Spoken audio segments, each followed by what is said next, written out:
คือจังเฮานี่แหละที่พากันมาคอยสั่งสมไปทรงชาติเจริญชาติอาณาไปซื้อไปให้ท่านวัตถุสิ่งของใดก็ให้ไปบ่มีแนววัตถุสิ่งของให้ท่านก็ให้กำลังเป็นท่าน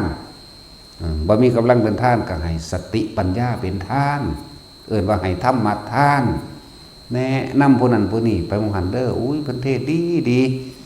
เพิ่นแสดงธรรมแบบนั้นแบบนี้เด้อนี่เอิ้นสั่งสมอย่างสั้น